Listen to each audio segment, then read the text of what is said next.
Hey babes, I'm Becca. And I'm Isabel, and you're watching Tea with Queens. Your daily dose of glitz, gossip, and a little bit of glam chaos.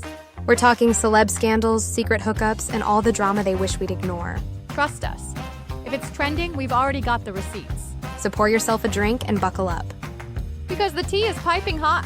Hit that subscribe button, turn on notifications, and let's dive into today's gossip news.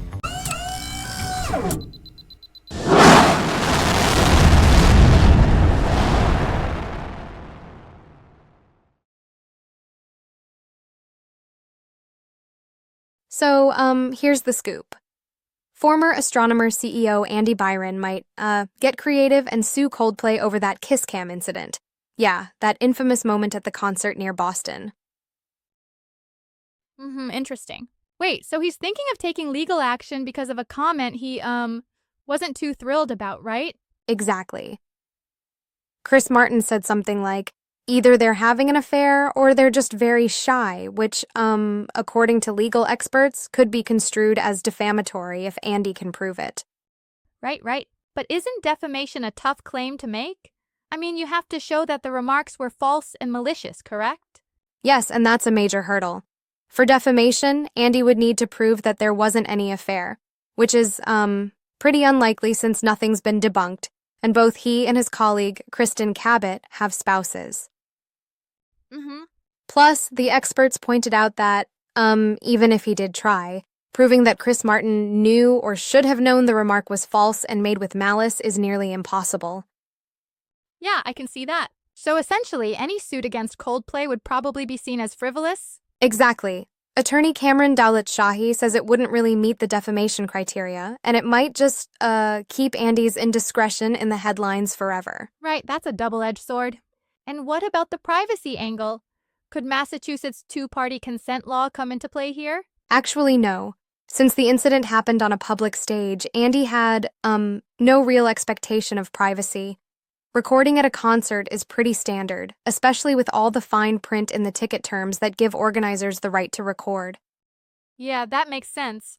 There's another twist, too. Kristin Cabot might even have her own claim, not against Coldplay, but against Andy, for potential sexual harassment given their employer-employee dynamic. Wait, how does that play into all of this?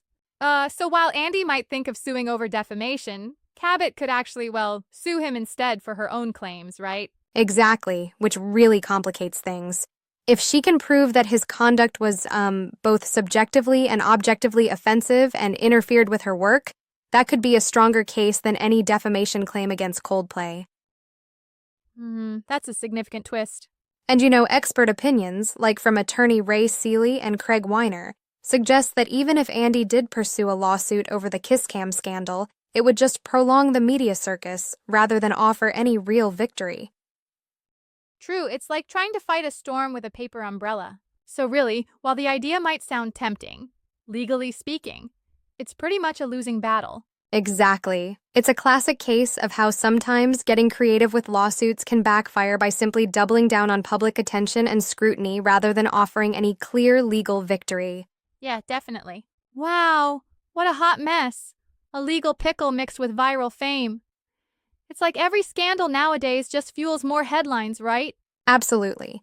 And this situation really shows how public conduct, misunderstood humor on stage, and legal technicalities can all collide into a media frenzy where, no one really wins legally. Right on. Well, that certainly adds a layer of drama to the whole concert story. Thanks for breaking that down. Anytime. It just goes to show that in our world, even a casual comment on a concert mic can spark a legal debate that's, just as wild as the performance itself. Absolutely.